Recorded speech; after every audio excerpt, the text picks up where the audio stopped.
discussion about processes and threads. So today we will talk about section 2.4 and 2.5, which is scheduling algorithms, and we will look at some classical problems that occur with scheduling processes. We will talk about this for about 30 minutes, and then we will have in-class exercise submission. So we'll have a group activity in the second half of the class. So we'll ask you to work with your group and submit 2 exercises on Moodle. Also the TA will go around and help, and we will discuss the answers at the end of the class. So with scheduling, as we already mentioned before, the CPU is usually one CPU that we have on the machine, unless it has multiple cores. So it can only execute one instruction at a time. If it has multiple cores, it can execute instruction on each of the cores simultaneously. However, if we are to run one process on multiple cores, then the process has to be specially programmed for parallel processing. Otherwise, we might have issues with the next instruction needing output from the previous instruction to run, so they cannot truly run at the same time on the multiple cores. So we would just assume for our purpose here that we have a single core CPU, and we have only one CPU that we need to switch among all the processes that want to run at that time. So the multiple processes are running, one CPU is available, and we have to make a choice which process to run next. So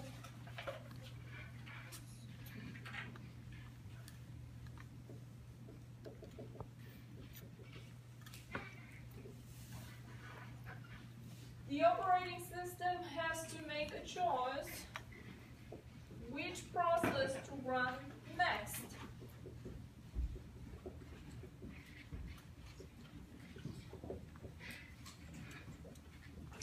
The part of the operating system which makes this decision is called the scheduler. And the algorithm which it runs is called the scheduling algorithm.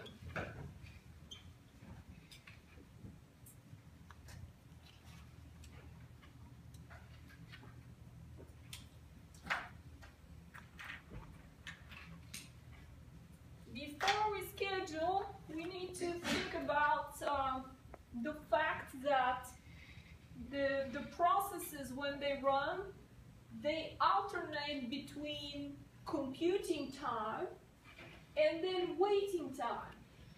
The computing time is when they're doing actively extensive computations, and the waiting time is when they're waiting for input-output devices. So either they're waiting on the disk, or they're waiting on the network, or they're waiting on a printer, or they're waiting on some external device. During that time, the CPU is not occupied. So once the external, the input-output device is finished, the process returns back to computation. So it has to be differentiated that some processes, like the ones on the top, are called CPU bound because for the most of their time they spend doing computations. But other processes, like the second one here, are spent most of their time waiting on input-output operations, such as the disk or the network. So they spend little time in computation and most of their time spent waiting. So we have such 2 processes. And so we have CPU bound processes then we have I/O bound. So the idea here is that when this process is not computing, we give the CPU during that time to another process. So the CPU can be fully occupied for as much time as possible that we can schedule. So when the process is doing I/O operation, that process is essentially in a blocked state. As you remember, last time we have seen the process can be in a running state when it's currently running. It can be in ready state, which means it's available to run next, or it's blocked, and it's blocked precisely when it's waiting on the input-output operation.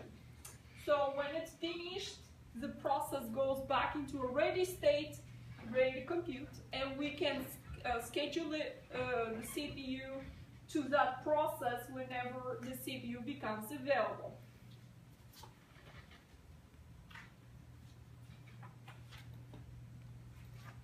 So when the processes are waiting on I/O,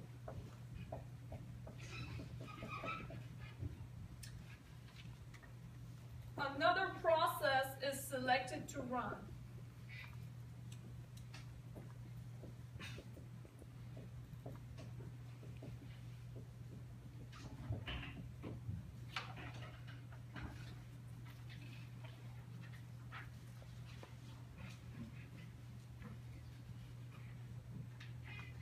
We have several kinds of scheduling algorithms.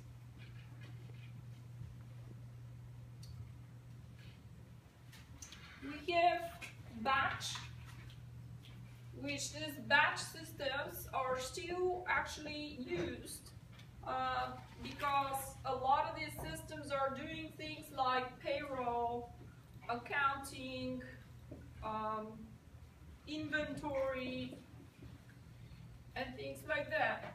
And the difference with batch systems and interactive systems is that with batch systems we don't have users impatiently waiting for the system to be available. These are just batch jobs. With interactive systems, we have several users logged in, and they need to have computing power available for each of these users. So essentially with this type of systems, we would provide CPU time to each logged in user. For example, if we have n users, the CPU time for each one will be 1/n of the available time. So we would divide the CPU among the logged in users. With all of the systems, we need to consider several factors. For example, fairness. We need to give each process a fair share of the CPU. If there are certain policies enforced, for example, some processes are more important than other processes in a certain organization, like the military, for example. We need to make sure these policies are checked and then balanced. That's about making sure when the CPU is not computing, but the process is waiting on I/O, that we actually give the CPU to another process during that time to keep the system in balance.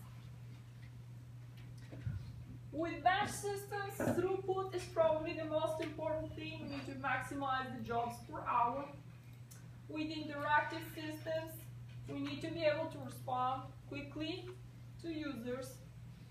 And real-time systems with important factors in meeting deadlines and avoiding losing data. So we will look at several algorithms that we can use for batch systems. The first one is called the shortest job first.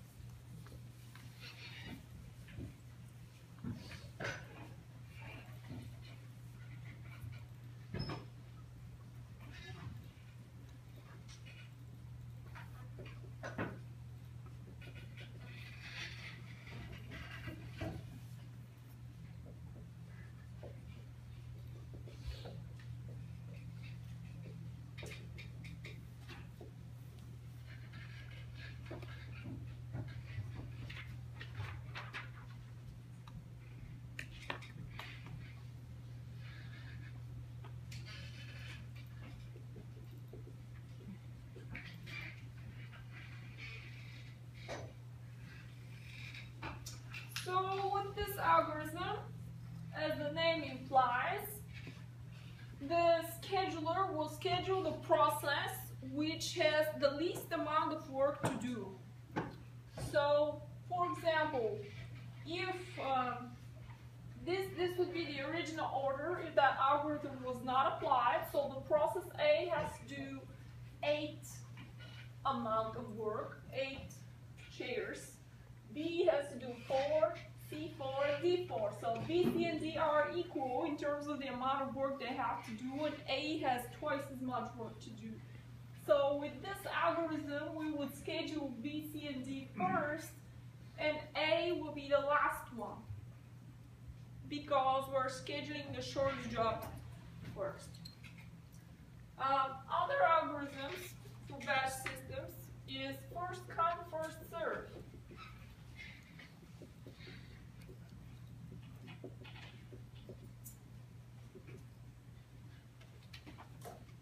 So with these systems, we could do non-preemptive algorithms because we have no users impatiently waiting, but these are only batch jobs. So first come, first serve would be what?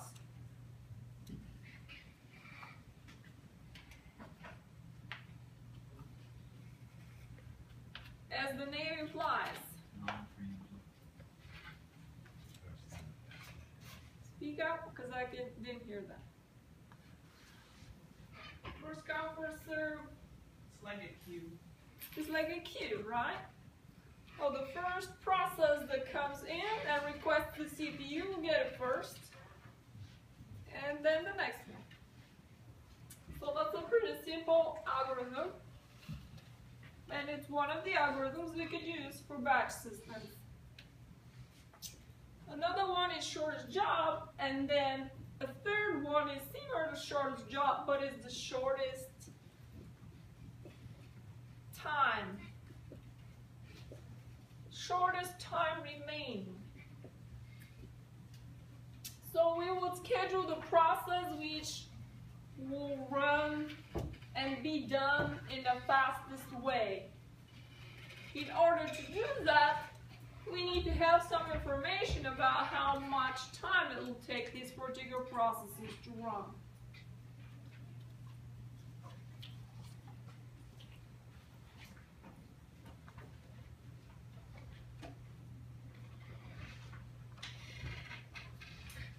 Now, this was for batch systems. If we think about interactive systems where we have multiple users logged in,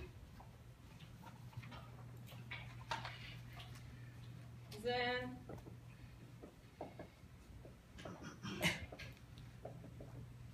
one of the oldest algorithms that exists, oldest, simplest, and fairest algorithm is called round robin.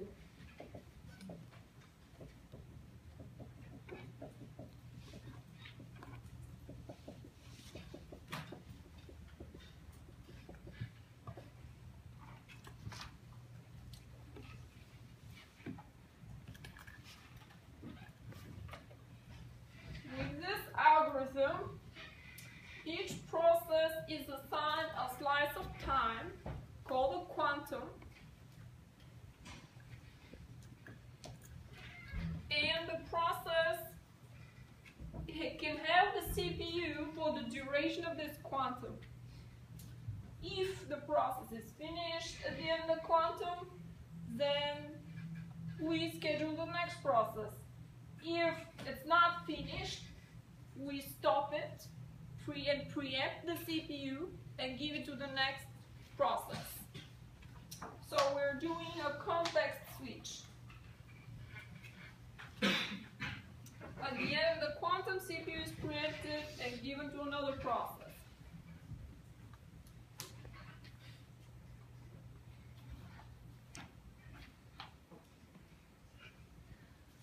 So, for example, if B was running, the end of the quantum came, we switch the CPU to the next process. So the current process is now F, and B went at the end.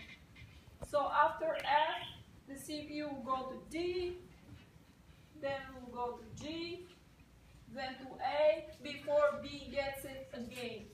If B still has to run, see if it's not finished yet.